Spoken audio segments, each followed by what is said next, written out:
김현정의 뉴스 쇼.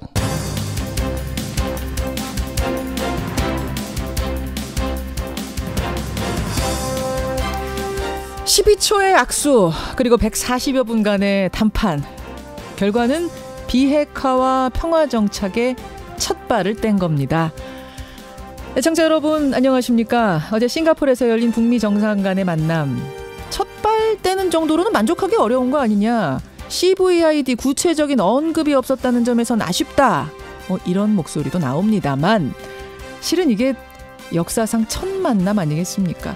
아무 신뢰관계도 없는 정도가 아니고 서로를 증오했던 두 나라가 처음으로 만난 겁니다. 어제 정도면 첫 발 잘 뗀 거죠. 더 주목할 건 앞으로의 이행 과정입니다. 얼마나 신속하게 구체적으로 실무 협상이 이어지는가. 이걸 독려하고 응원하는 일. 이게 중요해 보입니다. 그런가 하면 오늘은 6.13 지방선거 투표일이죠. 이미 1시간 반 전인 오전 6시부터 투표가 시작이 됐습니다. 잠시 후 2부에서는요. 여야 5당의 선대위원장을 모두 만나보겠습니다. 각 당의 키워드는 뭔지, 지금 판세는 어떻게 보고 있는지 이런 질문들 던져보죠. 자, 김현정의 뉴스쇼. 오늘 정말 뉴스거리 많은 날 출발합니다.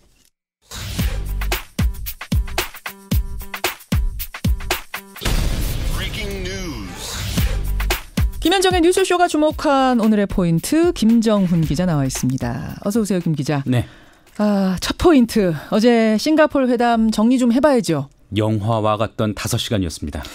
영화 드라마보다 더 했던 것 같아요. 네. 예, 트럼프 대통령, 김정은 국방위원장. 가장 적대적인 양측의 정상이 만난 거 아니겠습니까? 맞습니다. 그 주인공이었던 김정은 위원장마저 트럼프 대통령에게 많은 이들이 이번 회담을 판타지 아니면 공상과학 영화로 생각할 것이다 이렇게 말한 것으로 알려졌죠. 예. 그 정도로 어제 오전 만남부터 회담 뒤에 헤어질 때까지 5시간은 전 세계에 전율 어린 감흥을 줬습니다. 우선 정상간 합의 결과부터 정리를 해보면요. 예. 새로운 북미 관계 수립, 한반도 평화체제 구축, 또 비핵화 노력의 재확인 그리고 전쟁 포로와 실종자 유해 송환 등입니다. 특히 가장 관심을 모았던 건 비핵화의 방식인데 예. CVID가 못 박히지는 않았고 그렇죠. 다만 북한은 완전한 비핵화를 약속한다 이렇게 명시를 했습니다. 예. 검증 가능하고 불가역적인. 그러니까 C하고 D는 있는데 V하고 I가 빠진 거예요? 네. 이후 기자회견에서 트럼프 대통령은 CVID를 모두 넣기에는 시간이 부족했다고 밝혔는데요. 앞으로 그 실행이 과제로 남겨진 상태입니다. 그렇죠. 양측은 빠른 시일 내에 폼페이오 미 국무장관과 북한 고위 관료가 후속 협상을 갖기로 합의를 했고요. 예. 또 우리가 또 하는 숙제도 있거든요. 뭡니까? 트럼프 대통령이 기자회견에서 한미연합훈련의 중단을 언급했기 때문입니다. 그러니까 이렇게 대화가 오가는 중에는 중단하겠다 이런 거죠? 그 한번 살펴봐야 될 것 같고요. 이 부분에 대해서는 성급한 결정 아니냐 이런 논란도 있어서 국내 정치권에서는 쟁점이 될 것 같네요. 그러니까 지금 정치권에서 쟁점이 될 만한 부분이 세 가지인 것 같아요. CVID 박지 못했지 않느냐. 이게 도대체 옛날의 선언문, 옛날의 성명하고 다를 게 뭐냐. 이거 하나. 그리고 지금 말씀하신 한미연합 군사훈련의 중단을 언급한 거. 이거 괜찮냐? 또 주한미군 감축을 시사하는 부분이 어제 기자회견 중에 있었거든요. 네네. 이거 뭐냐? 요 세 가지 부분은 잠시 후에 저희가 조성열 박사 지금 나와 계세요. 예, 제가 질문을 직접 드려보도록 하죠. 일단 다음 포인트 갑니다. 네, 지역 일꾼 4천여 명을 가리는 본투표가 개시됐습니다. 6.13 지방선거 이미 진행 중이죠. 지방단체장과 의원, 교육감 등을 뽑는 6.13 지방선거 투표가 오전 6시부터 전국 14,000여 투표소에서 일제히 시작이 됐습니다. 예. 유권자들은요, 신분증을 갖고 투표소를 찾아야 하는데 투표소 위치는 가정에 배달된 투표 안내문 또는 선관위 홈페이지 등을 통해서 알 수가 있습니다. 예. 모두 7표가 주어지고요. 국회의원 재보선 지역 유권자들은 한 표를 더해서 8표를 투표함에 넣어야 됩니다. 이게 한 장에 다 있는 게 아니에요. 각각이에요. 따로따로요. 네. 각 정당과 후보들은 선거운동에 허용되는 어젯밤 자정까지 유세에 안간힘을 쏟았는데요. 네. 여당은 문재인 정권에 확실히 힘을 모아달라. 야당은 견제할 수 있는 힘을 달라 이렇게 호소를 했네요. 예, 앞서 예고 드린 대로 2부에서는 각 당의 선대위원장 쭉 연결해서 분위기, 전망, 판세 읽어보겠습니다. 하나만 더 갈까요? 옥중 석방 요구한 우병우입니다. 오랜만에 들어보는 이름이네요. 우병우 전 민정수석. 구속이 된 상태인데 네. 석방을 요구했어요. 네, 공직자를 불법 사찰한 혐의로 구속 기소되어 있는데요. 예. 보증금을 낼 테니까 석방해달라, 즉 보석 신청을 한 겁니다. 이를 위해서 어제 법원 신문길이 있었는데요. 예. 석방돼도 절대 도주하지 않겠다는 우 전 수석의 주장과 증거를 인멸할 우려가 있다는 검찰 측 주장이 맞섰습니다. 예. 법원이 검토 중이고요. 한편 우 전 수석의 아내 이민정 씨가 넥슨과의 부동산 부당거래 의혹과 관련해서 그제 검찰에 소환돼서 조사를 받았다는 소식도 들어와 있네요. 오늘은 청취자 문자가 사실은 오늘 쉬는 날 아닙니까? 선거일이기 때문에. 그런데도 문자가 초반부터 많이 들어오네요. 2250님. 낯선 두 사람이 처음 만나서 뭘 얼마나 할 수 있었겠습니까? 뭐 이런 문자. 이효선님은 시작이 절반입니다. 차근차근 이뤄가면 됩니다. 첫 술에 배부를 수 없습니다. 이윤선님, 역사는 만남에서 이루어지고 그 다음은 대화로 만들어가면 되는 거다. 이런 문자들 들어옵니다. 자, 잠시 후 전문가와 이 이야기 연결해보죠. 김정은 기자 수고하셨습니다. 감사합니다. 이번 회담은 과거와는 다른 비핵화를 위한 큰 발을 내딛었습니다. 김 위원장은 매우 훌륭하고 똑똑한 협상가입니다. 그는 북한 주민을 위해 협상하고 있습니다. 세상은 아마 중대한 변화를 보게 될 것입니다. 예, 큰 기대 속에 치러진 싱가포르 북미 정상회담. 일단 좋은 분위기에서 마무리가 됐습니다. 분위기 여러분 어제 하루 종일 느끼셨죠? 분위기는 뭐 2를 달 수 없을 만큼 100점 만점이었습니다. 그렇다면 합의문은 어떤가? 결과물은 어떤가? 여기를 두고는 조금 평가가 엇갈립니다. 비핵화를 위해서 노력한다. 새로운 북미 관계와 평화체제를 수립한다. 이 문구들을 두고 아니 첫 발을 떼는 것으로는 이 정도면 큰 진전이다. 라는 평가가 나오는가 하면 CVID가 명기되지 않았다. 과거 합의하고 별로 달라진 게 없는 거 아니냐? 그렇다면 큰 의미를 두기도 어렵다. 이렇게 보는 측도 있습니다. 자, 조성열 박사 만나보죠. 국가안보전략연구원 조성열 수석연구위원입니다. 아, 박사님 어서 오세요. 예, 안녕하세요. 오늘은 아예 이쪽을 모셨어요. 예. 왜 제가 모셨냐면 어제 정말 하루 종일 중계를 통해서 각 언론에서 많은 말들이 막 쏟아져 나오지 않았습니까? 좀 혼란해요. 그래서 이거를 좀 차분히 종합해보고 싶습니다. 오늘은. 우선 어제 하루 과정을 다 지켜보신 분으로서의 총평. 예, 이번 그 북미 정상의 어떤 회동은 70년 동안 적대 관계에 있던 북미 양국의 정상이 만나서 예. 화해를 선언했다는데 가장 큰 의미가 있습니다. 그래서 일종의 대장전을 이제 만들었다 이렇게 보고 싶습니다. 대장전을 만들었다. 예, 그렇습니다. 만들었다.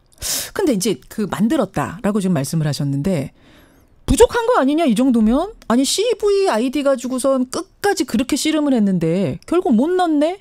그럼 이게 뭐야? 뭐 이런 얘기도 지금 나와요. 그러니까 이제 이건 기본적으로 이번 북미 정상회담에 대한 그 관점이 예. 좀 일부 이제 비판하는 분들의 얘기를 보면 좀 잘못된 관점이라 저는 보고 있습니다. 왜냐하면 이 부분이 이제 실무자들의 회담이 아니거든요. 그렇죠. 그러니까 실무자들의 회담이었다면 구체적인 자구 하나하나 가지고 이제 시비를 걸 수 있습니다. 그래서 이 부분이 과연 이제 지난번 그러니까 2000년도에도 이제 북미 공동 커뮤니케가 있었고요. 예, 또 예. 2005년도에 9.1 공동성명이 있었는데 그때도 북미 관계 정상을 약속했고 또 검증을 통한 비핵화까지 약속한 바가 있습니다. 그런데 그랬죠. 그 내용에 비해서 뭐가 달라졌느냐? 뭐가 달라? 그때도 예. 이 정도는 하지 않았는가? 그렇습니다. 뭐 이런 얘기들. 네, 그 부분은 이제 바로 이제 실무회담, 그러니까 차관급이라든지 또는 그 국무장관이 했던 합의의 내용이고요. 이번에는 이제 이 적대 관계에 있었던 두 정상이 합의한 내용입니다. 그리고 이번 합의 내용에서 중요한 부분은 순서라고 볼 수 있습니다. 순서 제가 잠깐 순서 읽어볼게요. 1번 평화 번영의 새로운 북미 관계 수립. 2번 영속적이고 안정적인 평화체제 구축. 3번 북 한반도 완전한 비핵화 위에 노력한다. 4번 한국전 미군 포로 또 실종자들의 유해를 발굴한다. 예, 이게 아마 그 실무회담에서 했던 거라면은 맨 마지막에 있었던 바로 이제 한반도 비핵화, 완전한 비핵화가 됐든 또는 일부에서 얘기하듯이 CVID라든지 예. 이 문제가 제일 먼저 나왔을 겁니다. 그러니까 이것을 뒷받침하기 위해서 보상으로서 한반도 평화 체제를 해주고 북미 관계를 정상화한다. 이게 이제 9.1 공동성명의 방향이거든요. 이 부분은 이제 이번의 내용 그런 부분이 아니라 정상과의 관계이기 때문에 가장 중요한 것은 70년간 적대 관계에 있었고 또 지난 65년 동안 이 정전체제 하에서 여러 차례 또 군사 충돌을 벌였던 북한과 미국이 일단 새로운 관계를 만들어 나가겠다. 이 부분을 먼저 선언하는 것이 순서라고 봅니다. 그렇기 때문에 이 부분이 얘기됐고요. 또 이런 어떤 그 북한과 미국 간의 오랜 적대 관계를 해소하기 위해서는 무엇보다도 현재와 같은 그 적대적인 정전 체제를 평화 체제로 바꾸는 게 중요하다라고 볼 수 있습니다. 그러면 이러한 평화 체제를 구축하기 위해서는 걸림돌이 무엇인가? 결국은 핵 문제거든요. 그렇죠. 그래서 이것이 이제 그 실무급 우리가 보통 이제 그 밑에서 올라오는 그러니까 밑에서 위로 접견하는 방식과 달리 이것은 이제 정상 간의 합의이기 때문에 접근 방식이 다르고요. 톱다운이라고 표현하더라고요. 톱다운이죠. 위에서 아래로 위에서 결정한 다음에 자 우리가 이렇게 결정했으니까 아래서 잘들 해봐 뭐 이렇게. 그러니까 비핵화라고 하는 것은 사실은 북한과 미국의 적대 관계의 산물이지 그 자체가 문제를 풀기 위해서 관계를 정상화할 수는 없는 거거든요. 그렇기 때문에 이 부분들이 정말 이 접근 방법을 아까 제가 중요하다고 얘기하고 일부 시각이 잘못됐다고 하는 얘기는 일단 그 정상회담이라는 특성을 정확하게 이해해야 되고 그래서 관계 정상화를 통해서 현안들을 풀어나가는 이런 방식입니다. 자, 박사님.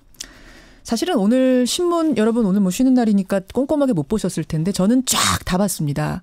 어떤 특정 언론들의 경우는 처음부터 끝까지 다 비관적으로 쓴 언론도 있어요. 비관적, 비판적으로. 그렇기 때문에 제가 오늘 조 박사님께 질문 드릴 때는 그런 입장 쪽에 쓴 사람의 질문들을 좀 주로 드리겠습니다.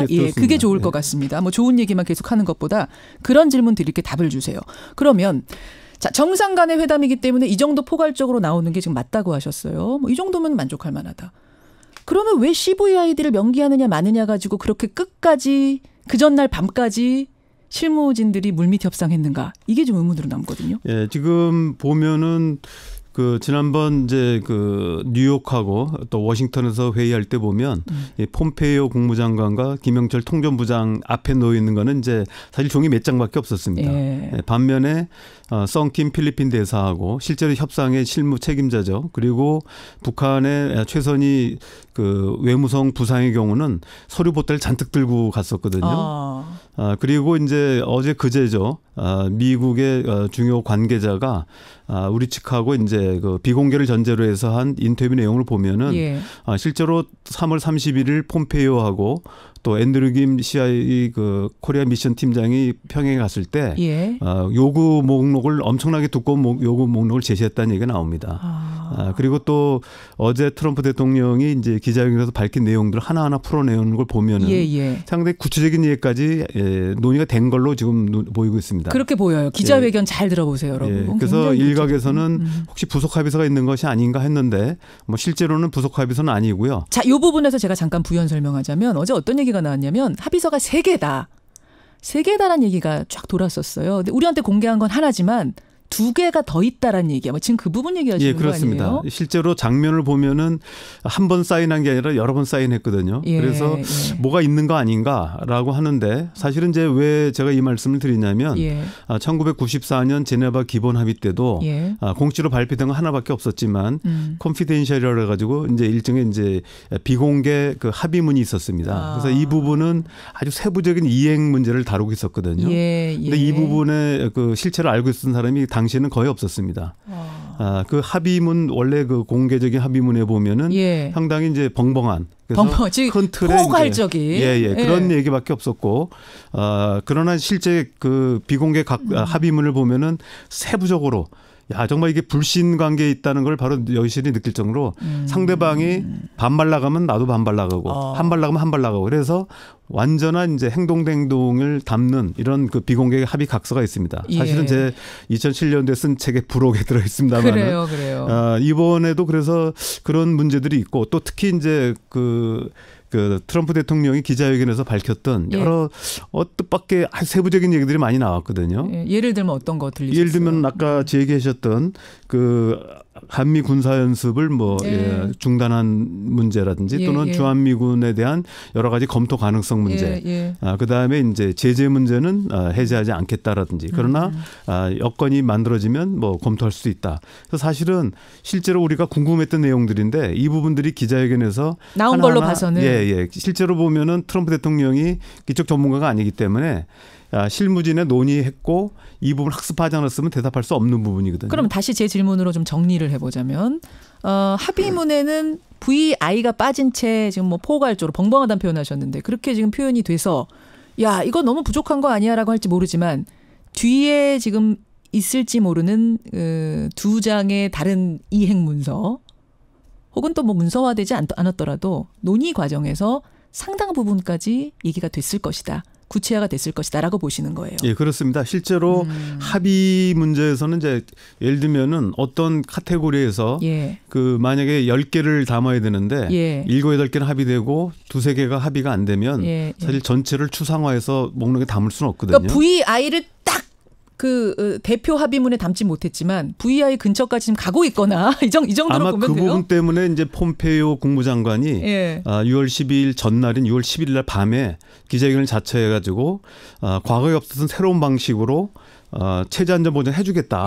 그랬죠. 그러면서 사실은 마지막으로 이제 북한한테 CVID를 촉구한 걸로 봤을 때 저는 이제 그 CVID에 충족할 수 있는 부분에서 한 7, 80%는 갔는데 몇 가지가 남았기 때문에 최종적으로는 이제 담지 못했다. 이렇게 정리가 생각합니다. 되네요. 이제 정리가 되네요. 여러분 CVID Complete, Verifiable, Irreversible 이 D에 대해서는 좀 여러 가지 얘기가 있더라고요. 해체라고 보기도 하고. 디뉴클라이제이션도 있고 디스맨틀먼트도 있고. 여하튼 C하고 D는 담겼는데 VI가 왜 안 담겼느냐. 그러니까 사찰하는 것, 검증하는 것과 되돌릴 수 없는 이란 표현은 왜 안 담겼느냐에 대해서 100까지 가지 못했기 때문에 전체 합의, 배표 합의문에 못 담았지만 조성렬 박사님 보시기에는 7, 80까지는 간 것 같다. 사실은 아까 말씀드렸던 합의 4개 중에서 맨 마지막은 이제 보통 이제 쉬운 걸 마지막에 넣는 거기 때문에 첫째, 둘째, 세 번째 같은 경우 예를 들면 어느 부분은 100이 됐어도 다른 부분이 7, 80% 됐을 때는 사실 7, 80%에다가 다 맞출 수는 없기 때문에 결국은 이제 좀 벙벙한 형태로 일단 3개가 다 맞춰져야 되기 때문에 추상 수준이. 그러다 보니까 저는 그렇게 된 거로 보고 있습니다. 그럼 이제 다음 주부터 폼페이오하고 또 북한은 아직 사람은 정해지지 않았지만 뭔가 실무회담 열릴 거다라고 트럼프 대통령이 기자회견에서 부연 설명했잖아요. 그렇습니다. 여기에서 그럼 나머지 그 부분들이 논의가 될까요? 그러니까 사실은 폼페이오가 정해졌는데 왜 북한 쪽은 안 정해졌냐 왜 안 정해져? 김영철 아니에요? 왜 안 정해진 거예요? 저는 아마 김영철 통조문제로 보는데 사실은 특징적인 것이 파트너가 pompeo라고 하는 것을 확정짓는 데 의미가 있다고 봅니다. 다시 트럼프가 말하면 확정적으로 말한 그 부분. 왜냐하면 이게 지금 북한이 우려하는 이 자리에 예를 들면 존 볼턴은 안 온다. 이 부분을 이제 명확하게 한 거죠. 당신들이 그렇게 싫어하는 존 볼턴은 아니다. 그 부분을 하기 위해서 여지껏 작년에 이제 CIA 국장으로 물밑 접촉을 쭉 해왔고 금년에 공개적으로 협의했고 또 더구나 이제 국무장관이 된 그 폼페이오가 온다. 당신들이 그래도 신뢰하는. 그렇습니다. 그분을 밝혀주는 거고 북한은 누가 와도 관계없기 때문에 저는 갑자기 김영철이 아닌 딴 사람이 올 거라고 보지는 않습니다만 리용호 바뀔 수도 있잖아요. 물론 바뀔 수는 있습니다. 바뀔 수는 있지만 중요한 포인트는 적어도 북한이 기피하는 존 볼턴은 아니다라는 걸 이제 거기가 명확하게 방점이군요. 저는 그렇게 보고 있습니다. 북한이야 누가 오든 어쨌든 김정은 위원장 맘이니까 그렇습니다. 거기는 상관없는 거고. 미국은 이제 아무래도 자기 정치라는 그 관료들이 있기 때문에 그 부분에서 폼페이오로 못을 박았다. 그래서 북한의 불안감을 좀 덜어주는 데 있었다고 봅니다. 왜 벙벙하냐? 왜 포괄적이냐? 왜 추상적이냐는 그 질문에 대해서는 지금 답을 주셨어요. 그럼 두 번째 질문. 트럼프 대통령이 기자회견장에서 언급했던 그 내용들, 그러니까 주한미군의 감축에 대해서도 생각할 수 있다 이 정도 얘기했거든요. 그럼 시사하는 부분하고 한미 군사연합훈련은 대화 중에는 중단할 수 있다. 요 얘기, 요건 어떻게 해석해야 됩니까? 그 부분도 매우 중요한 부분입니다. 왜냐하면 이게 이제 우리가 그 CVID 그다음에 CVI-G 이렇게 이제 개념화 지으면서 이 G의 부분 개런티만 얘기하지만 사실은 김정은 위원장이 3월 5일 우리 특사단이 갔을 때 비핵화의 조건을 2가지를 얘기했거든요. 하나가 아니라. 두 가지 뭐였죠? 예, 하나는 이제 지금 이제 CBI-G로 얘기되는 체제 안전 보장이지만 많이 간과하고 있는 부분이 군사 위협의 해소입니다. 사실 이 부분 때문에 지난번 이제 그 5월 16일이죠. 그 남북 고위급 회담 바로 새벽에 리성건 조평통위원장이 바로 이제 그 맥스 선더 훈련을 비판하면서 그랬죠. 그 전략 자산이 반입 문제를 제기했거든요. 그리고 지금 이제 그 바로 이제 내일이면 다시 이제 그 장성급 회담이 열리게 되는데 여기서도 계속 제기할 수 있는 부분은 북한이 연례 수준의 한미 군사연습은 용인한다고 했지만 여기서 전략 자산이 들어오는 부분까지 용인한 게 아니다. 이런 입장을 표명했고요. 그다음에 좀 오래된 얘기입니다마는 1998년도에 리종혁 북한 아태위원회 부위원장이 자기네들은 이제 주한미군 주둔은 자기네한테 별 문제가 없다. 문제는 한미 군사연습이다. 그렇죠. 이 공격적인 한미 군사연습을 자기네가 반대하는 거지 주한미군 주둔 자체는 자기네가 크게 문제 삼지 않겠다 얘기를 한 적이 있습니다. 그 얘기는 계속 하지 않았어요? 북한 입장에. 주한미군 주둔에 대한 반대는 아니라고 계속 얘기를 했던 것 같은데. 아놀드 켄터 그 당시 미 국무부 차관하고 김용순 그 당시 당 국제부 장관의 1992년부터 북한이 계속한 얘기는 주한미군 주둔 자체는 문제 안 삼겠다. 그러면 북한이 아니면 그럼 어제 그 발언은 주둔을 비용 많이 든다. 이것도 검토하겠다라고 한 얘기는 우리들을 하고 한 얘기인가요? 계속 그 비용 얘기했던 거? 사실은 지금 한미 방위 분담 협상이 지금 진행 중에 있고요. 지금은 우리가 주한미군 주둔비에 이제 실제 뭐 대지 비용은 빼고 본 비용의 50% 정도를 부담하고 있는데 지금 트럼프 대통령은 더 내라는 거잖아요. 2배입니다. 100% 다 내라는 거거든요. 아마 그런 뭐 그 중의적인 이런 의미도 있었다고 보지만 또 한편으로는 아까 말씀드렸듯이 실제로 지금 한미 군사 연습이 그 2013년 이후에 굉장히 과도하게 되고 있거든요. 그러니까 과거에는 이제 연례 수준의 그 두 차례 그 을지 프리덤 가디언 훈련하고 그다음에 이제 독수리 연습이 있는데 크게 이제 두 차례 열리고 있는데 사실은 그거 외에도 여러 차례 육해 공군 간의 훈련들이 거의 매달 열리고 있습니다. 매달 실시되고 있는데 북한이 이 문제를 계속 제기하고 있기 때문에 아마도 이 부분들에 대한 조정 필요성들은 사실은 계속 제기되어 왔었습니다. 이것도 그럼 물밑 협상에 좀 조정이 된 상태. 아마 이 부분도 기자가 질문한 거에 답변의 형태지만 이 부분들이 아마 북한이 강하게 제기했고 이 부분들에 대한 조정 필요성을 얘기했다 이렇게 보고 있습니다. 알겠습니다. 이 합의문에 대한 굉장히 지금 자세한 해석들을 해주셨어요. 그럼 이제 실무회담이 열릴 거고 이제 중요한 건 제가 아까부터 말씀드립니다만 이행, 실무협상 어떻게 이어지느냐 이게 중요한 거 아니겠습니까? 어제로 딱 끝난다면 그래 과거랑 다를 거 없어 이렇게 되는 거고. 저도 그렇습니다. 그렇죠. 계속 실무협상으로 이어지고 또 정상이 다시 만나고 이러면서 차근차근 밟아가는 걸 텐데 2차 정상회담은 언제로 예상하세요?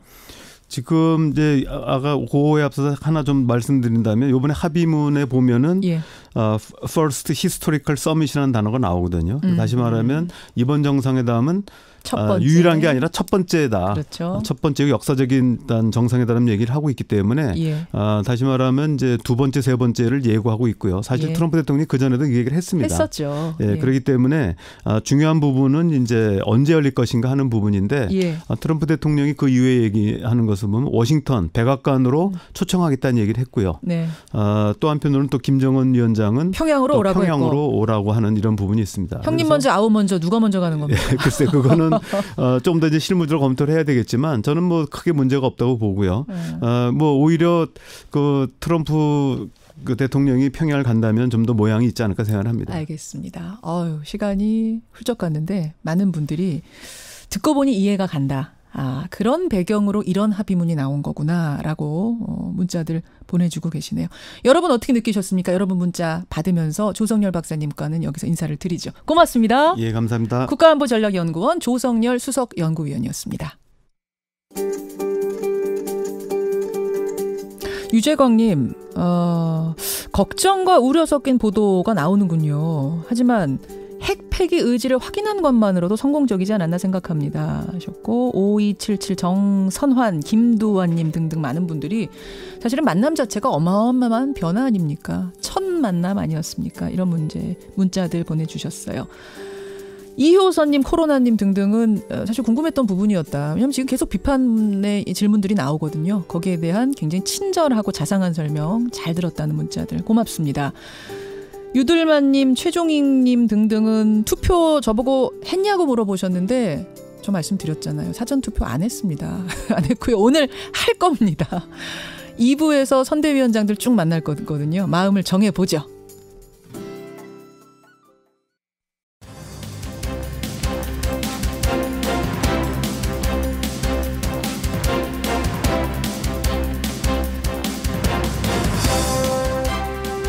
김현정의 뉴스쇼 2부 출발합니다. 청취자 김양섭님, 우리 청취자들을 향해서 투표 잘하십시오 이런 문자 주고 계시는데요. 그런가 하면은 오늘도 출근하시는 분들이 꽤 많으신 것 같아요. 예, 출근길에 듣고 있습니다. 투표하고 출근합니다. 이런 문자들도 들어오는데 오늘 2부에서는 지방선거 얘기 좀 해봐야겠습니다. 사실은 어제 그 세기의 회담, 역사적인 회담 때문에 조금 가려진 면이 있습니다만 6.13 지방선거 우리의 미래를 결정하는 아주 중요한 선택이죠. 그래서요, 각 당 선대위원장 5당을 모두 만나겠습니다. 그 당이 생각하는 이 중요한 키워드는 뭔지, 사실 키워드만 들어도 우리가 감이 잡히지 않나요? 예, 그리고 주목하는 지역, 판세까지 점검을 해보죠. 오늘 행간합니까? 많은 분들이 물어보셨는데 예, 김성환의 행간합니다. 잠시 후 만나보죠. 50원의 단문 100원의 정보 이용료가 붙는 샵 1212 카톡 레인보우까지 열어놓고 출발합니다. 김성환의 행간, 시사평론가 김성환 씨 오늘 2부 첫 순서로 와 계세요. 어서 오십시오. 네, 안녕하세요. 어제 어떻게 보셨어요? 하루 종일 보셨죠? 예, 봤습니다. 눈을 뗄 수가 없었죠. 뭐. 그러니까요. 제일 개인적으로 제일 인상적이었던 어떤 모습은? 첫 장면이죠. 뭐 처음 이제 딱 만났을 때 이렇게 양쪽에서 걸어 들어와서 악수를 한 12초 정도 이렇게 딱 하고. 너무 딱딱 맞춰서 들어오니까. 네, 그러게요. 로봇 같이. 괜히 연습한 사람처럼 보였어요. 사실 그때까지는 좀 굳어 있었어요. 양측 정상이 다 굳어 있었어요. 맞아요. 왜 안 그렇겠습니까? 그럼요. 어떤 장면인데. 예, 맞아요. 어제 그 첫 장면. 여러분은 어떤 장면이 가장 인상적이셨어요? 지난번 남북 정상회담 끝나고 나서는 대부분의 분들이 그 판문점에서 잠깐 넘어갔다 온 요 장면 있잖아요. 그 장면하고 도보다리에서의 그 산책. 두 번째 정상회담 때는요. 저는 포옹하는 장면이 제일 인상 깊었어요. 두 번째 3번. 때는 전통적인 사회주의권 국가들이 이렇게 허그. 허그 3번 이렇게 왔다 갔다 하는 거 있잖아요. 이게 굉장히 친밀감을 나타내는 건데 그렇죠. 그거 하는 장면이 굉장히 인상 깊었습니다. 어제는 어떠셨습니까? 여러분의 인상적인 장면들 좀 받아보죠. 그러면서 오늘 행간에서도 인상적인 장면에 대한 얘기를 좀 해주신다고요? 네. 뭐 CVID가 합의문에 있었니 없었니 굉장히 논란이 많기는 하지만 우리의 예상을 깨는 파격적인 장면도 사실 일부 연출이 되기도 했습니다. CVID와 합의문에 관련된 얘기는 조성렬 박사님하고 우리가 많이 했으니까 오늘 그럼 행간에서는 주목할 만한 장면에 대해서 한번 얘기를 해볼까 가보죠. 합니다. 우선은 평가하는 말부터 180도 달라졌던데요. 그렇죠. 1년 전 한번 생각해 보세요. 리틀 로켓맨이다. 늙은 늑다리 미치광이다. 뭐 별의별 얘기를 다 했거든요. 서로 상대방을 향해서. 미치광이란 말까지 나왔으니까. 네, 맞아요. 그런데 어제 한 발언을 보면은 진짜 세상이 바뀌었다 이런 생각을 할 수밖에 없는데요. 그때 그 사람들이 저 사람들 맞아 할 정도. 그렇죠. 이렇게 해도 되는 건지 모르겠는데 트럼프 대통령은 김정은 위원장을 향해서 매우 훌륭하고 똑똑한 협상가다 이런 평가를 하기도 했고요. 탤런티드, 아주 재능 있다 이런 표현까지. 더군다나 영광이다. 내가 김정은 위원장을 만나서 영광이다 이런 표현까지 썼어요. It's my honor 이런 말 썼어요. CNN 방송에서 트럼프 대통령이 외국 정상을 만나서 이런 표현을 사용한 적은 처음이다. 이렇게까지 표현할 정도로 깜짝 놀라는 그런 발언도 했습니다. 뭐 김 위원장을 향해서 엄지척 뭐 이런 걸 하기도 했었는데요. 김 위원장은 사실은 약간 좀 겉으로 드러내는 것은 굉장히 절제하는 모습을 보였는데 트럼프 대통령을 처음 만났을 때 인사말을 하잖아요. 나이스 투 미츠 유 얘기하면서 미스터 프레지던트라고 하는 표현을 영어로 사용했습니다. 했다는 거잖아요. 영어로. 네, 그렇죠. 영어로 이걸 사용했어요. 이것도 상당한 배려잖아요, 사실. 그렇죠. 상대방을 향해서 존중의 표시를 하는 우리가 거니까요. 영어를 못해서 안 하는 게 아니라 그냥 자국의 정상들은 자국어를 쓰는 것이 그게 맞아요. 관례 아닙니까? 외교적으로 자존심도 세우고 뭐 이런 건데 자존심 세우지 않고 첫 만남에서의 첫 인사를 나이스 투 미츠 유, 미스터 프레지던트 이렇게 했다는 거예요. 늑다리 미치광이 하다가 나이스 투 미츠 이렇게 얘기하니까 이상하잖아요. 서로가 배려하는 모습을 보였다는 겁니다. 자, 그러면 첫 번째 주목할 만한 장면부터 가보죠. 첫 번째 주목할 만한 장면은 예. 차이가 느껴지지 않았다입니다. 무슨 차이요? 그 트럼프 대통령하고 김정은 위원장의 차이를 우리가 따지자면은 일단 키 차이가 있죠. 트럼프 대통령이 한 190 된다면서요. 네, 190 정도인데 네. 김정은 위원장이 한 170cm 조금 넘는 걸로 알려져 있거든요. 한 20cm 차이. 평상시 한 20cm 정도 키 차이 나는 사람 한번 나란히 세워보세요. 어떤 모습이 연출되는가. 근데 그 키 차이가 별로 느껴지지 않았다는 거예요. 그렇더라고요. 예. 뭐 일부에서는 키높이 깔창 깔았느냐 뭐 이런 얘기까지도 하던데요. 제가 그래서 열심히 유심히 봤어요. 예, 예. 여러 차례 봤는데 예. 그런 것 같지는 않아요. 아니 뭐 깔았으면 또 어떻습니까? 그래도. 맘이죠. 그리고 또 하나 나이 차이가 무려 38살 차이가 나요. 나이 차이가 엄청나죠. 김정은 위원장이 84년생, 예, 우리 나이로 35살이고요. 트럼프 대통령이 1946년생입니다. 46년생. 우리 나이로 73살입니다. 부동산 사업으로 잔뼈가 굵은 노예한 정치인, 예. 그리고 세계 최강대국 미국의 대통령과 예. 뭐 운둔의 나라, 뭐 독재자 이런 표현도 썼지만 북한의 30대 지도자가 만났어요. 예, 예. 노예한 정치인과 30대 젊은 청년이 만났다고 생각을 해보세요. 그 차이가 굉장히 커 보일 거거든요. 그렇죠. 근데 그 차이가 별로 커 보이지 않았다는 거예요. 예. 왜 그럴까? 제가 생각하기엔 북측의 요구도 있었겠지만 미국 측의 의전상 배려가 많이 작용한 것 같아요. 세심한 배려를. 예를 들면 어떤 거? 뭐 포토라인에 설 때, 자리에 앉을 때, 복도 걸을 때 주로 다 왼쪽에 사람을 앉히거나 아니면은 세우는 모습을 보였거든요. 말하자면 상석에. 예, 상석적으로 그렇죠. 계속 김정은 위원장을 배려해줬다. 그러니까 보는 사람 입장에서 왼쪽에 있는 사람이 주빈이거든요. 예, 예. 그러니까 오른쪽에 있는 사람은 초대하는 사람이나 그러네요. 그 주최국이나 이런 쪽이었는데 트럼프 대통령은 항상 왼쪽에다가 배려를 해줬어요. 그러네요. 예, 그리고 카메라 각도나 전체적으로 그림을 만드는 모습까지도 사실은 다 배려를 해서 어느 한쪽이 왜소하거나 작게 보이지 않도록 했다는 겁니다. 차이가 느껴지지 않았다는 점이 인상적인 첫 번째. 자, 두 번째는 뭡니까? 두 번째 인상적인 장면은 아버지와 또 다른 아들이었습니다. 아버지와 아들이요? 네. 단독 정상회담 모두 발언에서 김정은 위원장이 뭐라고 얘기했습니까? 우린 발목 잡는 과거가 있었다 이런 얘기. 뭐 그리 쉬운 길이 아니었다 이런 얘기했잖아요. 맞아요. 조금만 더 그 뒤 얘기를 제가 말씀드리면 예. 그릇된 편견과 관행들이 때로는 우리의 눈과 귀를 가리고 있었는데 모든 걸 이겨내고 이 자리까지 왔다 이렇게 얘기했습니다. 예. 자신들의 그릇된 관행, 자신들의 잘못된 과거 때문에 자기 스스로 발목을 잡아왔다 이렇게 얘기를 한 거예요. 이런 얘기를 북한의 지도자가 한 거예요. 그러니까요. 미국 대통령 앞에서. 독재 국가의 지도자, 우리가 생각하는 그 상에서는 그 모습에서는 사실 이런 말이 나오기 어렵잖아요. 우리가 그럼요. 그릇된 편견이 있었다. 우리가 잘못한 태도, 우리가 과거 잘못한 모습들이 있었다고 인정하는 거였거든요. 내 눈과 귀를 가리고 있었다라는 얘기를 지금 자백을 한 거예요. 네. 고백을 한 거예요. 반성을 한 아버지 김정일 국방위원장 때 이런 말을 할 수 있었을까요? 그러게요. 4.27 정상회담 때도 비슷한 말이 나왔어요. 실향 및 탈북자, 연평도 주민 등 언제 북한군 포격이 날아올까 걱정하는 분들도 오늘 우리 만남에 기대하고 있는 걸 봤다. 이 기회를 소중히 해서 남북 사이에 상처가 치유되는 계기가 됐으면 좋겠다. 이런 얘기도 했거든요. 예. 그러니까 어쩌면은 지금 남북 그리고 북미 정상회담이 어느 정도 잘 돌아가는 이유는 김정은 위원장이 아버지 시대와는 또 다른 모습을 보이고 있기 때문이기도 하다. 트럼프의 배려가 아까 첫 번째 장면이었다면 두 번째는 김정은 위원장의 변화. 예. 어떤 진정성 이런 모습들을 볼 수 있다는 거죠. 세 번째는 뭡니까? 세 번째 주목할 장면은 한국의 보수입니다. 한국의 보수요? 네. 어제 북미 정상회담 직후에 정치권이 어떤 반응을 보였느냐 하면 여야 사당은 다 환영 일색이었습니다. 근데 자유한국당만 유독 불편해요. 홍준표 대표는 대한민국의 안보가 벼랑 끝에 달렸다. 뭐 북풍을 선거에 이용하려던 정부 여당에 저희는 미풍으로 끝났다 이런 반응을 보였거든요. 이 굉장히 상징적인데요. 예. 미국과 북한 정상이 만나서 서로 악수하는 장면 그리고 앞으로 비핵화하는 모습들을 보면 한국 보수는 어디로 가야 될까요? 한국 보수의 존립 기반이 그동안의 반공이었거든요. 한미 동맹이었거든요. 이게 이 지형이 달라지면 한국의 이념 지형도 앞으로 달라질 수밖에 없다는 겁니다. 혹시 그것에 대해서 정치권, 보수 정치권이 좀 불안함을 느끼고 있는 건 아닌가라는 생각하셨다는 거. 불안해하고 있습니다. 실제로. 그래요. 아마 오늘부터 이제 논의가 계속 시작이 될 거예요. 정치권에서 여러 얘기들도 나오고 저희도 한번 그 얘기들 분석하고 다뤄보고 이런 시간 마련해 보도록 하죠. 네.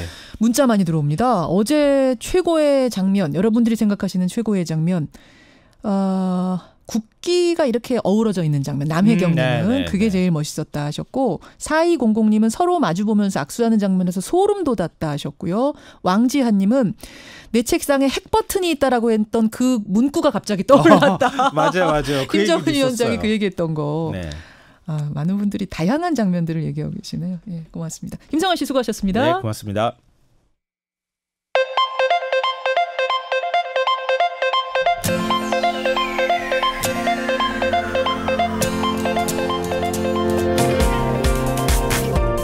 여러분은 지금 CBS 라디오 김현정의 뉴스쇼를 함께하고 계십니다.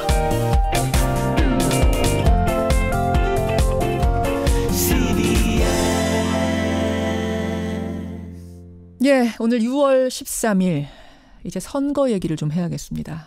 문재인 정부 들어서 첫 전국 단위 선거죠. 2시간 전인 오전 6시부터 본투표 진행이 되고 있는 상황입니다. 지난 사전투표에서는 역대 최대치가 나왔어요. 20.14%. 이 투표율을 두고 각 당은 모두 자기 당에 유리한 결과다. 이렇게 목소리를 높이고 있는데요. 과연 오늘 본투표 결과, 최종 결과는 어떻게 나올지. 정말 민주당의 예측처럼, 민주당 바람처럼 싹쓸이가 될 건지 아니면 견제 표심이 강력하게 작동하면서 야당들이 선전할지 여기에 관심이 모아집니다. 5개 당, 민주, 자유한국, 바른미래, 민주평화, 정의당 모두 가보겠습니다. 먼저 여당이죠. 더불어민주당부터 연결을 해보죠. 중앙선대위 우상호 공동선대위원장 연결합니다. 우상호 위원장님 안녕하세요. 네, 안녕하십니까. 네. 어제 어디 계셨어요? 마지막 선거 유세장은? 네, 마지막은 제 지역구에서 그러셨어요. 1-4번을 지원하고 있습니다. 그러셨어요. 우선 판세 얘기하기 전에 분위기 얘기하기 전에 북미 정상회담을 어떻게 보셨는가? 오늘은 안 엿을 수가 없네요. 저는 사실은 뭐 이쪽 분야 제가 나름대로 꽤 오래 이제 관여해 온 사람 입장에서 볼 때는 되게 감동적이었습니다. 양국의 정상이 만난 것이 70년 만에 처음인데요. 예. 저 정도 분위기 연출하기가 어렵거든요. 같이 전쟁했던 나라가. 그래서 저는 상당히 뭔가 새로운 평화 체제로의 전환, 또 한반도에서의 새로운 변화가 시작되는구나 하는 그런 감동이 있었습니다. 근데 CVID 없었잖아요. CVID란 표현 못 넣었잖아요. 그건 이제 전문가들이 그냥 하는 얘기고요. 저 정도 정상들이 만나고 또 저렇게 그 폼페이오와 그 김영철 또 실무회담을 저렇게 많이 하고 오래 만난 정상회담은 처음 봅니다, 사실은. 그러면 저 안에서 굉장히 여러 가지 많은 합의가 이루어졌다 이렇게 보는 것이 타당하고요. 이 발표한 것만 보고 판단하는 것은 저는 제가 볼 때는 이제 별로 이렇게 바람직하지 않다 이렇게 보고 있습니다. 마치 빙산처럼 그 밑으로 거대한 뭔가가 더 있을 거다라고 보시는 거군요. 뭐 빙산까지는 아니어도. 제가 볼 땐 정상들 간에는 원래 추상적 합의로 발표하는 것이고요. 저걸 어떤 방식으로 어떤 모멘텀으로 어떻게 이어갈 거냐 하는 것은 적어도 저 두 정상 간에는 꽤 대화가 돼 있다 이렇게 보는 게 맞지 않겠습니까? 이미 돼 있다. 그러니까 후속 합의가 결국 후속 그 회담이 어떻게 연결되느냐, 협상이 어떻게 이루어지냐 이게 중요한 거다 이 말씀이에요. 그거 보자. 저는 후속 협상보다는 이제 후속 이행 과정이 더 중요하다고 보고요. 사실은 김정은 위원장이 이 회담 전에 보였던 몇 가지의 선행 조치, 그다음에 폼페이오 합의했을 후속 조치 이런 것들이 상당히 저는 의미 있을 거라고 보고요. 그 CVID에 집착하는 거는 되게 주로 그 미국 중심의 전문가들이 하는 얘기입니다. 그러니까 제가 볼 때는 중요한 거는 이제 그 실용주의자 트럼프는 김정은이 자기한테 약속했던 거 몇 가지를 좀 지켜보겠다는 입장이 좀 강한 것 같아요. 알겠습니다. 오늘 이 얘기만 해도 사실은 시간이 달 찰 정도로 큰 얘기인데 일단 요건 이 정도 하고. 판세 어떻게 보세요? 추미애 대표는 광역단체장 17개 싹쓸이가 가능할 거다 이런 기대를 하시는 것 같은데. 아니 그건 아니죠. 아닙니까? 그거를 이제 국민들에게 압승으로 문재인 대통령에게 힘을 실어달라고 하는 일종의 호소고요. 어떻게 삭스를 하겠습니까? 고속도 아니고. 그러니까 제가 볼 때는 이제 그러나 어쨌든 이제 여러 가지 전체적으로는 우세하다. 그렇게는 보고 있지만. 싹쓸이는 아니죠. 근데 지금 이제 자유한국당에서는 보수층이 결집하고 있다. 특히 사전투표율 20% 넘게 나온 거는 그 당의 당원들이 많이 나가셨대요. 많이 독려를 해서. 그래서 그렇게 많이 나온 거고 여기다가 샤이 보수들이 오늘 나가서 투표를 하면 여론조사를 뒤집는 결과가 나올 수 있다. 이런 말씀하시던데요. 제가 좀 어안이 벙벙한데요. 현장에서 만나본 흐름으로는 저도 한 20년 그래도 선거를 많이 치러봤는데 그러셨죠. 이번 선거가 보수가 가장 부끄러워하고 있는 선거예요. 그래서 제가 볼 때는 아마 원래 전통적으로 보수가 강한 지역은 좀 유리하시겠지만 판세를 뒤엎기는 이미 좀 어렵다고 보고 왜냐하면 보수 그 정당들이 이 새로운 전략으로 이번에 선거에 바람을 일으키지 못했거든요. 네, 그래서 아마 제가 볼 때 이제 유리한 지역에서는 잘 되시겠지만 되게 경합 지역이라든가 이런 데서는 아마 어려우실 겁니다. 네. 우리가 선거고 뭐 다 볼 수는 없고 뜨거웠던 곳 하나만 좀 보죠. 막판에 가장 뜨거워진 곳이 이제 경기도지사 선거입니다. 이재명 후보의 스캔들 계속 논란이 거셌는데 거기다가 뭐 여배우 본인뿐만 아니라 딸 작가 공지영 씨까지 나서고 현상금까지 거론이 되고 이런 상황. 경기도 선거 어떻게 보세요? 부분적으로 영향을 좀 미칠 겁니다. 아마 그게 특히 이제 저희 지지층 중에서 조금 실망하신 분들이 일부 있으신 것 같아요. 승부를 바꿀 정도는 아니라고 보고 있고요. 왜냐하면 이제 이 문제를 제기했던 남경필 후보나 김영환 후보들에 대해서 그렇다면 이재명 후보를 대체할 대안으로 보느냐?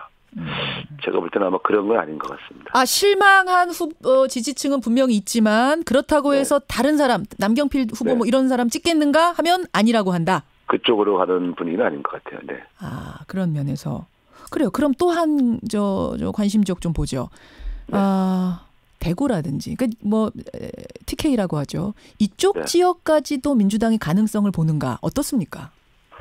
그것은 이제 까봐야 알겠지만, 이 정도 선전한 적이 없어서, 상당히 저는 재밌게, 제가 직접 가봤습니다만은, 굉장히 의미 있는 선거였다. 그래서, 당일날 뭐 제가 어렵다 이렇게 말씀드리지 않겠습니다만, 결과적으로 보수의 아성에서 더불어민주당 후보들이 이렇게 선전한 적이 없어서, 굉장히 의미 있는 게임을 하고 있다 이렇게 보고 있습니다. 의미 있는 게임만 하는 겁니까? 그쪽도 기대하세요?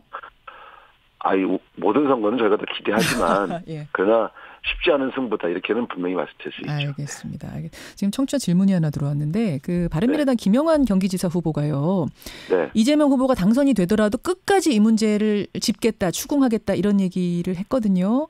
그분이요? 예. 당 차원에서는 어떻게 생각하시는지. 아마 그분은 그러실 분은 아닐 거예요. 네. 그러실 분은 아니라는 게 무슨 말씀이세요? 끝나면 지쳐서 그만두시겠죠. 끝나면 지쳐서 아마 더 이상의 추궁은 없을 것이다. 아니, 여러 가지 이제 사안에 대한 여러 가지 논란은 계속 되겠지만, 승부를 뒤엎기 위한 노력을 하실 분은 아니다. 이런 취지로 김영환 알겠습니다. 의원님을 말씀드립니다. 알겠습니다. 민주당 분위기 지금 인터뷰 나눠봐도요. 여유가 좀 느껴져요. 지금 민주당은. 여유가 느껴지는 상황. 제가 원래 여유가 있는 거죠. 결과 지켜보겠습니다. 그동안 고생 많이 하셨어요. 네, 감사합니다. 고맙습니다. 더불어민주당 우상호 공동선대위원장 먼저 만났고요. 제1야당으로 가죠. 자유한국당 연결합니다. 중앙선대위 나경원 부위원장 연결이 되어 있습니다. 나경원 부위원장님 안녕하세요. 네, 부위원장이라는 명칭이 좀 생소하네요. 선대위 회의도 한 번도 안 했고요. 4선 이상은 전부 다 부위원장입니다. 아니 잠깐만요. 나경원 부위원장님. 회의도 잘 안 하고 이게 무슨 말씀이세요? 아니 선대위 회의를 한번 제일 처음에 한번 뭘 한다고 하나 사진 찍으신 것 같고 저는 그날 못 갔고요. 한 번도 저희는 회의가 없었고요. 그냥 형식적인 그런 거죠. 잠깐 지금 우리 자신 있습니다. 이런 얘기 확 바꾸겠습니다. 이런 얘기부터 시작하실 줄 알았는데 회의도 별로 없었고. 부위원장이라고 부르시니까 저는 우리 자유한국당의 의원으로서 정말 다른 것이 아니라 최소한의 이런 말 있잖아요. 아무리 좋은 정부라도 견제하는 세력이 없으면 좋은 정책을 할 수 없다. 이게 이제 제퍼슨 대통령이 한 말씀이신데 그래서 저는 너무 한쪽으로 가기 때문에 그래도 자유한국당이 견제할 세력은 으로 남아야 되겠다 그런 취지로 열심히 선거운동을 했고 그래서 목 상태가 좀 안 좋아서 죄송합니다. 그러니까요. 지금 목소리가 부위원장이라고 부르시니까 제가 생소해서. 네. 그러니까 지금 뭐 당 차원에서 회의도 많이 열고 이렇게 굴러가지는 않았다는 말씀이세요. 그렇지만 최선을 다해서 목소리가 쉬도록 지금 뛰셨어요. 나경원 부위원장님. 뭐 핵심 분들께서는 열심히 회의하시고 하셨겠죠. 근데 제가 이제 그게 우리가 선거 때 되면 그냥 받는 당직이지 진짜 당직이 아니다 이런 말씀입니다. 알겠습니다. 견제 세력에게 힘을 좀 주십시오. 이제 자유한국당이 계속해서 슬로건으로 내걸었던 부분인데. 네, 그렇습니다. 우선 그 얘기하기 전에 오늘 어떻게 보면 공통질문이 될 것 같아요. 나리나리니만큼. 그 북미 정상회담은 어떻게 보셨어요? 참 안타깝죠. 그러니까 결국 이 북미 정상회담의 주체는 미국, 북한 그리고 우리 아니겠습니까? 결국은 이제 그 정상회담으로 영향을 받는 국가들은 관련 국가들인데 저희로서는 정말 제일 나쁜 합의였다 이런 생각을 해봅니다. 사실은. 제일 나쁜 합의요? 네, 저희로서는 나쁜 합의였다 이런 생각입니다. 그러니까 이제 앞으로 좀 더 지켜봐야 되겠어요. 이제 후속적으로 뭐 후속 회담을 하겠다 했는데 북한이 결국은 뭐 비핵화에 대한 확실한 말을 안 했거든요. 구체적인 내용에서. VI가 빠진 부분. 네, 그렇고 그다음 두 번째로는 오히려 결국은 억지력을 후퇴시키는 부분 이제 뭐 대화가 진행되는 동안이라고 했지만 한미 군사훈련의 중단 문제 또 결국 주한미군의 철수 부분도 감축과 철수 부분도 언급을 했어요. 트럼프 대통령이 기자회견에서 결국은 이 회담에 뭐 제일 나쁜보다는 전 나쁜이란 표현으로 좀 정정을 해야 되는데요. 제일 나쁜은 아니고 나쁜으로 인터뷰 중에 정정하셨으니까 받아들입니다. 예. 나쁜 합의다 이렇게 말씀을 드리는데 대한민국으로서는 왜 그러냐.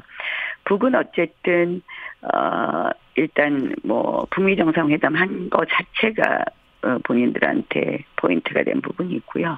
결국은 뭐 대화가 끝날 때까지 제재 해제 안 하겠다고 했지만 해제 이제 뭐 이미 중국이 최근 한 2달 전부터 이미 해제 그 국면으로 들어갔고 사실은 북은 얻을 걸 얻었다 저는 이렇게 보고요. 결국 북이 주장하던 주한미군 철수 또는 한미군사훈련 중단 이 문제가 다 나오지 않았습니까? 또 미국으로서는 트럼프 대통령으로서는 결국은 본인이 늘 대통령 선거 때부터 얘기하던 비용 문제예요. 주한미군 뭐 주둔에 따른 비용, 결국은 그런 문제, 뭐 유해 송환 문제 이런 문제 본인이 원하는 대로 저는 얻었다고 보고요. 그러니까 미국 전체의 입장과 달리 트럼프 대통령으로서는 그러면 우리는 뭘 얻었느냐? 저는 우리는 청구서만 받았다 이런 생각을 하고 청구서만 받고 결국 억지력이 상당히 지금 결국은 완화되는 쪽으로 가는 것, 우리의 안보 부분에 있어서는 매우 걱정이 되는 부분이 있다 이렇게 생각합니다. 오늘 뭐 이 주제가 아니기 때문에 제가 깊은 반론은 드리지 못하겠습니다만 앞에서 전문가와 한참 이야기한 거를 바탕으로 봤을 때는 뭐 주한미군 문제라든지 이 군사훈련 중단 문제 같은 경우가 주 의제가 될 것 같지는 않고 특히 한미 군사훈련의 중단 문제는 영원한 중단 얘기한 게 아니라 대화를 나누는 과정에서 조정한다. 방해가 될. 이 정도기 때문에 너무 민감하게 받아들일 필요는 없다. 이런 말씀하시고 CVID라고 정확하게 못 박지 않은 부분에 대해서도 아마 70-80%는 얘기가 됐을 텐데 100이 안 됐기 때문에 못 넣은 거 아닌가 뭐 이런 말씀들 하시던데. 제가 드리는 말씀은 그래서 아까 앞으로 더 지켜봐야 되겠지만 우리로서 나쁜 합의는 청구서 결국 비용을 이야기했어요. 트럼프 대통령이. 결국 이제 앞으로 방위비 분담 협상도 되는데요. 결국 돈 문제에 있어서 우리가 상당 부분 그동안 어떻게 보면 미군의 주둔이나 이런 것으로 인해서 안보 부분에 있어서 우리가 우리가 그동안 많이 비용을 분담했음에도 불구하고 우리로서는 어쨌든 어느 정도는 그런 부분에 있어서 미국이 부담해 준 부분이 있는데요. 그 청구서를 받게 된 거고요. 결국은. 여기까지 일단 평가 듣는 것으로 하고 한번 나중에 이걸로 다시 여쭙게. 오늘은 선거 얘기를 좀 해야 돼서. 네, 그러시죠. 가장 주목하는 곳은 어디입니까? 자유한국당. 뭐 지금은 경기지사와 경남지사 아닐까요? 경기, 경남. 경기가 뒤집을 가능성이 있다고 보세요. 사실은 마지막 여론조사까지 봤을 때는 차이가 꽤 있었는데. 예, 근데 이제 그 이후에 워낙 뭐 악재가 계속되었죠. 이재명 후보 측에서 특히 이제 그 관련 당사자들이 직접 나와서 이야기를 하기도 했고 또 같은 그 진보 진영의 인사들 중에서 이 문제에 대해서 여러 가지 증언을 하기도 해서 이제 뭐 저는 이 뭐 구체적인 사생활 이야기를 하기보다는 그러한 부분들이 결국은 이재명 후보가 거짓말한 것 아닌가 이런 생각을 상당히 그 일반 유권자들에게 상당한 합리적 의심을 하게 만든 부분이라고 생각을 합니다. 분위기가 바뀌는 걸 느끼세요? 경기도? 경기도는 제가 이제 몇 군데 경기도에 가보기는 했습니다. 그런데 구체적으로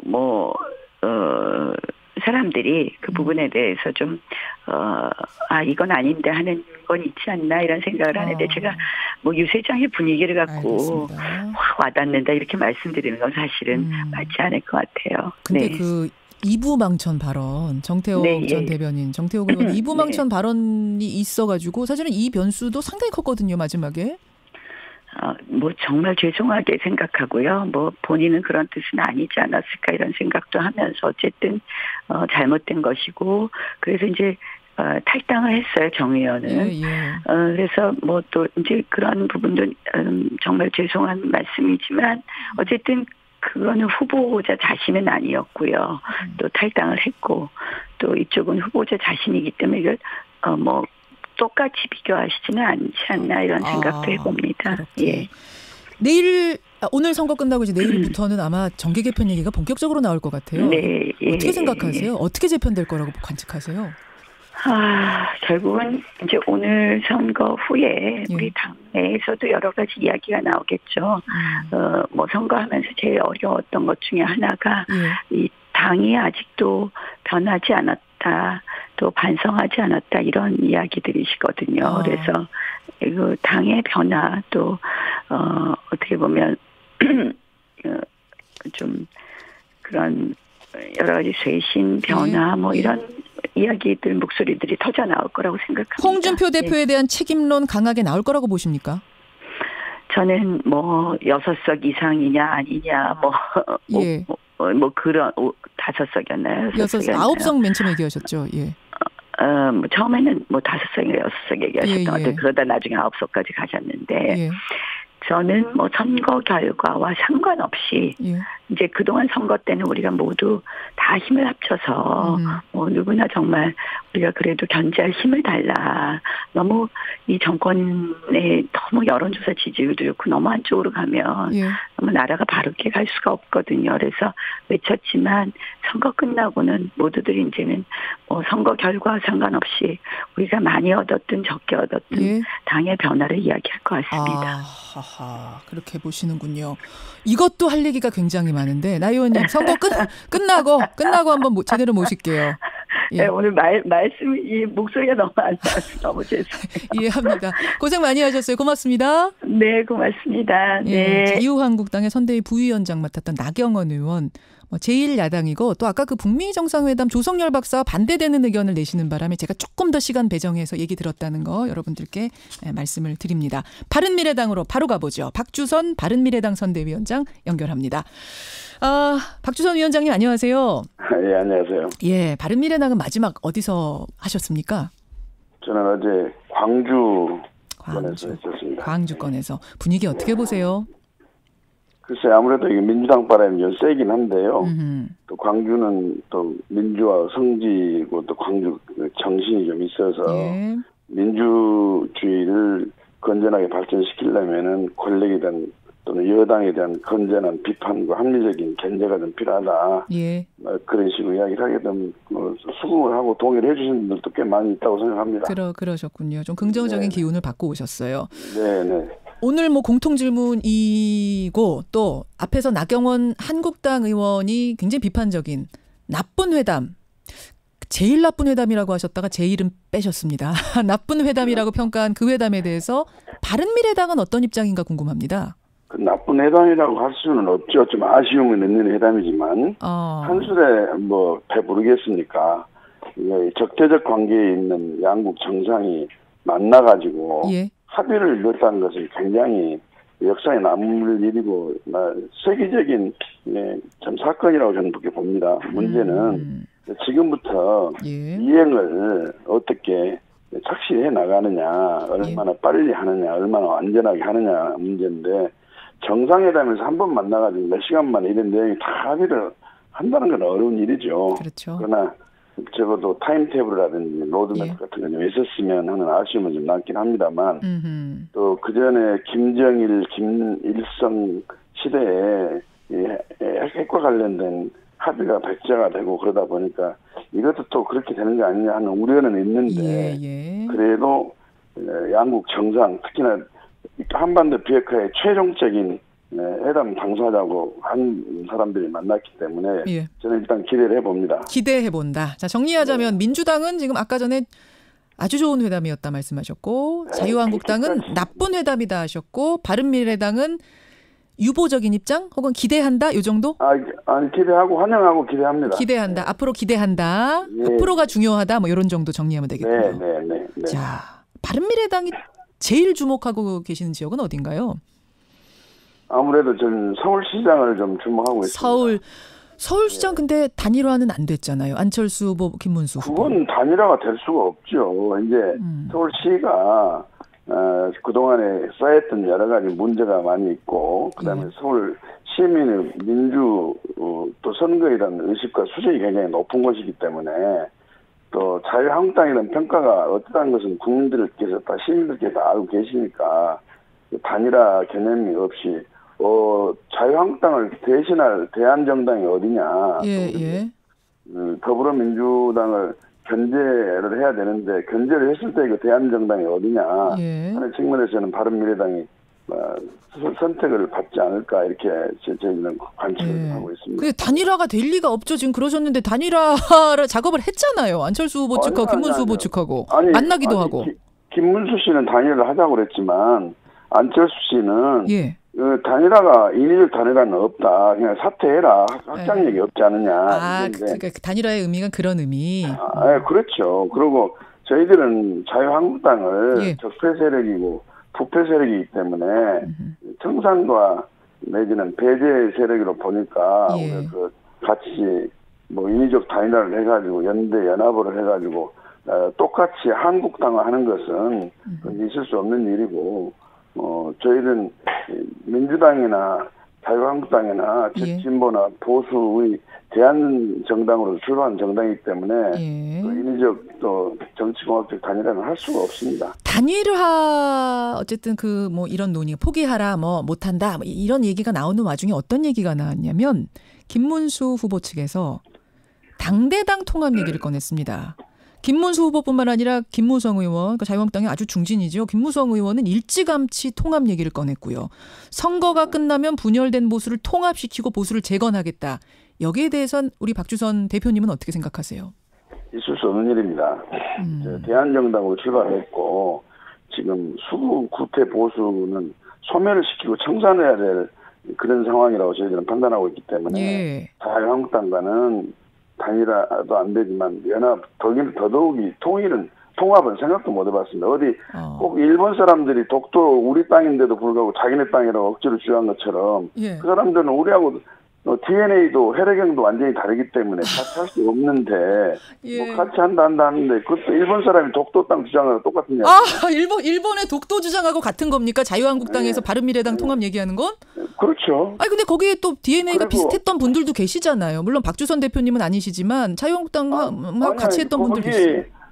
우리 당에 들어온 새누리당에 있었던 9분들은 그 새누리당에 있었던 자체를 굉장히 반성을 하고 지금은 이제 계획적 보수가 되겠다고 하면서 박근혜 전 대통령을 탄핵했던 사람들 아닙니까? 그렇죠. 그걸 위해서 과거의 자기의 가치와 이념을 많이 변경을 했다고 저는 보는 거죠.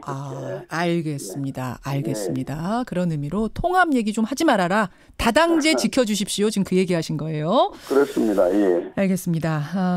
끝으로 주목하는 아까 지역 말씀을 하셨고 몇 석 이런 얘기를 여쭈는 게 어쩔지 모르겠는데 어떻게 예상하세요? 저는 점쟁이가 아니기 때문에 그 표를 몇 석 얼마 얻어서 몇 석을 가질 거라 말씀드릴 수는 없고 선거는 역시 투표함을 열어가지고 개표 결과가 나와야 합니다. 그렇기 때문에 저희들은 몇 석이라고 섣불리 점치는 것은 적당하지 않다고 보고요. 다만 절대 권력은 절대 부패한다는 것은 역사가 기록하고 증언하고 있습니다. 그렇기 때문에 여당에 대한 견제가 필요하다. 중앙 권력을 가진 여당이 지방 권력까지 갖게 되면 그것은 일당 독재가 되는 거고 그 지방자치 발전도 기대하기 어렵다고 저는 봅니다. 그리고 그리고 그렇기 때문에 견제 세력으로서 아마 자유한국당보다는 바른미래당을 선택해 주시지 않겠는가 하는 생각을 하고 있고요. 자유한국당도 역할은 했지만 원죄가 있기 때문에 그들이 공천하고 앞장서서 세웠던 전직 두 대통령이 좀 뇌물로 좀 감옥에 동시에 들어가 있지 않습니까?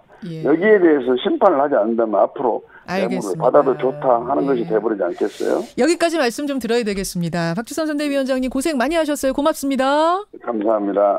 바른미래당 박주선 대표 선대위원장이었습니다. 자, 이어서요. 바로 가보죠. 민주평화당으로 갑니다. 민주평화당은 상임선대위원장 김경진 의원이 맡고 계시는군요. 김경진 상임선대위원장님 안녕하세요. 네, 안녕하십니까. 김경진입니다. 민주평화당은 보니까 선거 기간 내내 호남 쪽에 집중하시는 것 같더라고요. 어제는 어디서 마무리하셨어요, 김경진 위원장은? 저는 광주 동구에서 마무리했습니다. 역시 광주에서. 분위기 어떻습니까? 해볼만 합니다. 그러니까 해볼 만하다? 저희가 창당된 지 약 4개월 남짓 되지 않았습니까? 그렇죠. 그래서 선거가 시작되는 시점에서도 민주평화당이 존재하는지 그 여부 자체를 몰랐던 이 국민들이 굉장히 많이 계셨거든요. 근데 이제 선거 과정 13일을 거치면서 민주평화당의 존재 그리고 저희가 지향하는 바 저희의 가치를 분명히 이렇게 인식을 해주시고 그래서 당의 인지도가 굉장히 높았고 인지도가 올라가면서 지지도도 덩달아 따라 올라가서 저희들은 여러 곳에서 지금 해볼 만한 상황이다라고 내부적으로 그렇게 분석을 하고 있습니다. 근데 사실은 지난주까지 발표된 지난주 깜깜이 기간으로 들어가기 전까지 여론조사 결과로는 민주당이 우세를 달렸단 말입니다. 이게 좀 분위기가 바뀌는 걸 느끼시는 거예요? 그러니까 이제 광역 선거로 보면 전국적으로 지금 시도지사 16군데 중에서 거의 13개 아니면 14개를 지금 민주당이 석권할 것으로 이제 저희도 그렇게 예상을 하고 있고요. 그 다음에 국회의원 재보궐선거 12곳 중에 11곳은 저희가 이제 민주당이 후보를 한 곳을 못 냈지 않습니까?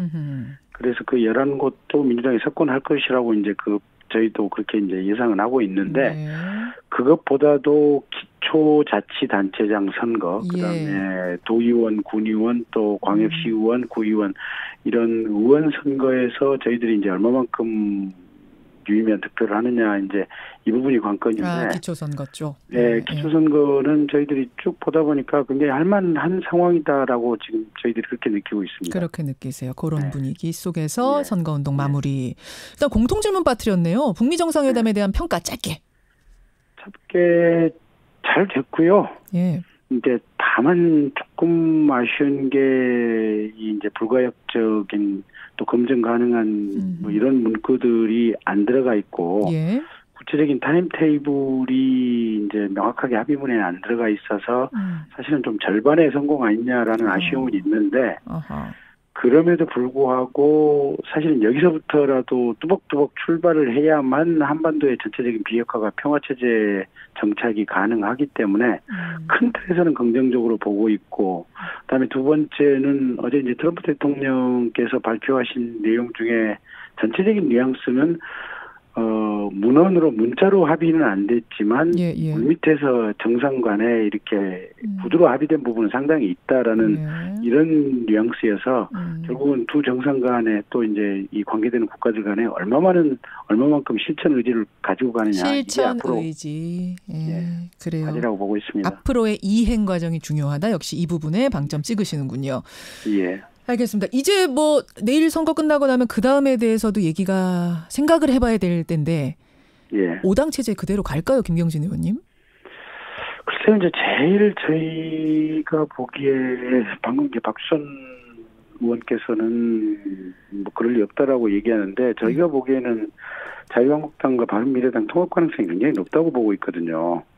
이 DNA 자체가 달라서 안 된다라고 앞에서는 아주 부정하셨는데. 그런데 DNA가 다른데 그 서울시장 후보 단일화 과정에서 통합 얘기를 공개적으로 꺼내지 않았습니까, 보면. 공개적으로 뭐 꺼내진 거죠. 뭐 일부러 한 건 아니고. 꺼내진 거죠. 예. 예.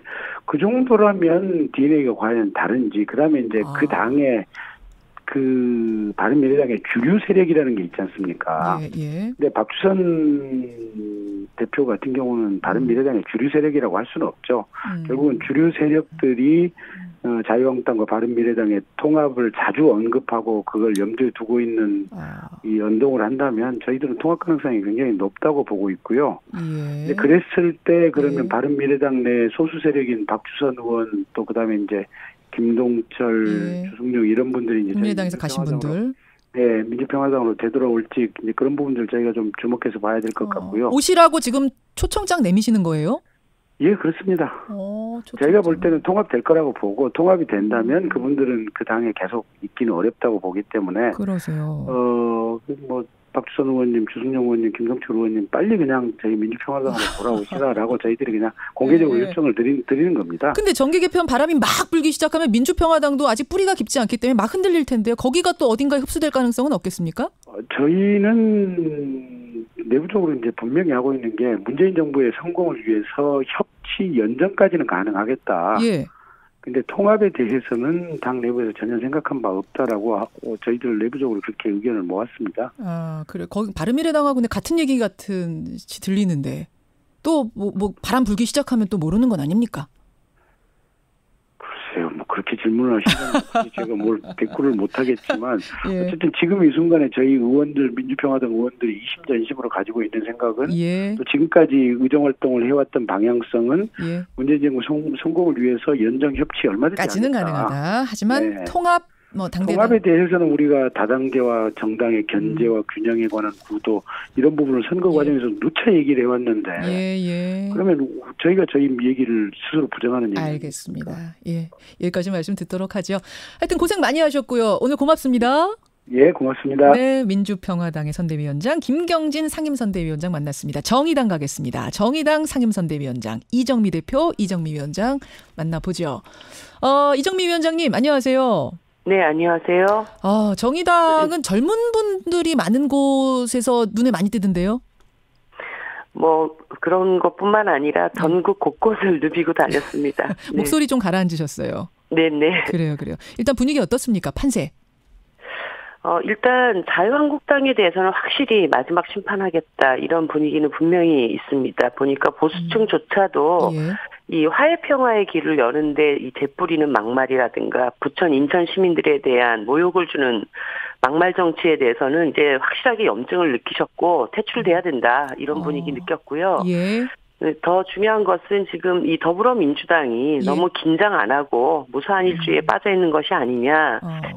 이번에 체포동의안 부결 사태라든가 최저임금 계약을 주도한 것 등에 대해서 이 부분에 걱정이 굉장히 많습니다. 그래서 확실하게 좀 개혁의 방향으로 견제할 수 있는 세력이 있어야 한다. 이 부분은 분명히 저희가 확인을 했습니다. 사실은 슬로건 자체가 정의당이 제1야당 교체더라고요. 제1야당 교체. 요거는 그러니까 자유한국당 이대로 두면 안 된다 뭐 이런 표현인 건가요? 네. 사실 우리가 이제 정의당에 대한 선택은 1타 2피의 전략이다 이 말씀을 드렸는데요. 자유한국당이 이제 더 이상 제1야당의 지위를 차지하고 개혁의 발목을 잡는 이 부분은 확실히 교체시켜줘야 된다라고 하는 것이 있고요. 또 하나는 개혁 대 개혁의 경쟁을 이제 제대로 해나갈 수 있는 정치 구도로 이제 바꿔야 된다. 그래서 더불어민주당과 정의당 간의 개혁 경쟁을 통해서 대한민국 정치를 조금 더 올바른 방향으로 견인해 나갈 수 있는 이런 역할을 정의당이 자임하겠다 이런 뜻입니다. 그런 뜻이군요. 제일 주목하는 선거구는 어디입니까? 저희가 수도권 최초의 진보구청장을 배출했던 인천 남동구가 있습니다. 이번에 다시 꼭 입성을 시켜서 진보 정치도 충분히 수권 능력이 있고 또 깨끗한 정치를 펼쳐 보일 수 있는 그런 모범을 만들어 보고 싶습니다. 그쪽이시군요. 북미 정상회담 관련해서 정의당은 어떻게 보셨는지 이 총평도 궁금하네요. 지난 65년의 정전 체제가 마감한다라는 것은 대한민국 사회가 완전히 새로운 사회로 나아간다는 것을 의미합니다. 특히 지난 수십 년간 냉전 수구 보수 세력들이 바로 이 분단 체제, 정전 체제에 기대해서 자기 기득권을 유지해왔던 것 아닙니까? 이제는 제대로 된 정책 경쟁, 제대로 된 비전과 가치를 가지고 대한민국 정치 내에서 경쟁 구도가 이루어질 수 있는 기반이 형성됐다는 점에서 우리 정치사에서도 굉장히 큰 의미를 갖는 것이다라고 저는 보고 있습니다. 자유한국당 아까 나경원 의원 말씀 들으셨겠지만 이게 굉장히 나쁜 회담이었다라고 보시더라고요. 우리 입장에서는 미국하고 북한은 얻은 게 있는데 우리는 청구서만 받았다. 이거 어떻게 생각하세요? 자유한국당 입장에서 나쁜 회담이죠. 자유한국당이 자신의 발밑이 지금 흔들리고 있기 때문에 그렇게 평가할 수밖에 없을 거라고 보는데요. 그야말로 이제 새로운 시대에 걸맞는 그런 그 정당으로 자기 스스로 쇄신하던가 아니면 역사의 박물관으로 가든가 둘 중에 하나밖에 남지 않았다고 봅니다. 자유한국당 입장에서 우리나라 전체 입장에서 나쁜 회담이 아니라 그렇게 보세요. 지금 계속 자유한국당 얘기를 계속 언급하시는데 선거 후에 정계 개편 구도를 어떻게 보시는 거예요? 짧게. 정계 개편의 키는 정의당이 가지고 있습니다. 정의당이 자유한국당을 압박하고 능가할 수 있는 지지율을 얻게 될 때 더 이상 그 정당의 존재 가치는 의미가 없어지는 것이고요. 그런 과정에서 제가 볼 때는 자유한국당이나 바른미래당 같은 이 정당들이 보수 회귀의 방향으로 가서 완전히 같이 공멸하는 길로 갈 것인지 아니면 기존의 수구 냉전 세력과 결별하고 보수 혁신의 세판짜기를 할 것인지 둘 중에 하나가 남았다고 보는데 지금까지 해온 어떤 행태로 놓고 봤을 때는 두 번째 길로 가기도 참 어렵지 않을까 그런 생각이 듭니다. 두 번째 길 보수 혁신. 그러니까 혁신된 보수의 모습으로 가는 방향인데 그것도 어려울 거라고 보세요. 그럼 어떻게 될 거라고 보시는 거예요? 그것도 어려우면. 자중질환에 한동안 빠지지 않겠습니까? 그런 과정에서 국민들에게 계속 외면받는 그런 길로 걸어갈 수밖에 없지 않나 이런 생각이 듭니다. 그 길로 가지 않으려면 확실하게 기존의 그런 수구 보수 세력과 결별하고 세판짜기 하셔야 되죠. 세판. 하여튼 선거 오늘 끝나고 나면 상당히 정치권이 혼란할 것만은 분명해 보이네요. 네, 그렇습니다. 선거 결과와 상관없이. 그렇지만 정의당이 또 자신의 길을 뚜벅뚜벅 가면서 정치를 올바른 방향으로 끌고 가는 예인선의 역할을 제대로 해나가겠습니다. 여기까지 오늘 말씀 듣도록 하죠. 그동안 고생 많이 하셨고요. 고맙습니다. 네, 고맙습니다. 정의당 이정미 상임선대위원장, 정의당 대표죠. 이정미 대표까지 만나봤습니다. 양희준님 6시 땡 할 때 투표부터 하고 왔습니다. 잘하셨어요. 1486님은 투표하고 출근합니다 하셨고 오동열님은 사전투표처럼 아무데나 가서 하는 건 줄 알았는데 아니네요. 아닙니다. 정해진 곳에 가셔야 되고요. 7장 8장 중에 3장은 정했는데 4개는 못 정했다 하시는 분들도 가서 하세요. 설사 나머지를 못 찍더라도 그것만이라도 꼭 하셔야 됩니다. 그렇다고 해서 무효표 되는 거 아니니까요. 그리고 교육감 선거 여러분 잘 하셔야 됩니다. 정당 공천이 아니거든요. 공범을 꼼꼼히 보시고 교육감도 잘 찍어주십시오. 내일 결과 가지고 오겠습니다. 고맙습니다.